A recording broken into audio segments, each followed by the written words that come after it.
6টি রানীর ছিল না সন্তান, পদ্মাবতীর কোলালোতে মিলল সমাধান। বছর যেতে জন্ম নিল 7 ছেলে 1 মেয়ে, হয় খুশির আকাশ হঠাৎ কালো মেঘে গেল ছেয়ে। হিংসেতে যায় জ্বলে পুড়ে বাকি 6টি রানী, যুক্তি করে ঘটায় ওরা 7 কুমারের হানি। সুযোগ মতো 7 ছেলেকে মাটিতে দেয় পুঁতে, বাঁচে একা পারুল, ওরা পায় না তাকে ছুটে। ধাইমা বাজায় সেই মেয়েকে বড় করে তোলে, 7 ভাইকে পায় যে পারুল 7টি চাপা ফুলে।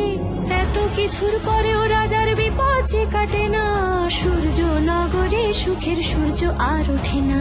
হিংসা বিবাদ বিচ্ছেদ আর প্রেমের কাহিনীতে পারুল বোন কি পারবে 7 ভাই চম্পাকে জাগাতে?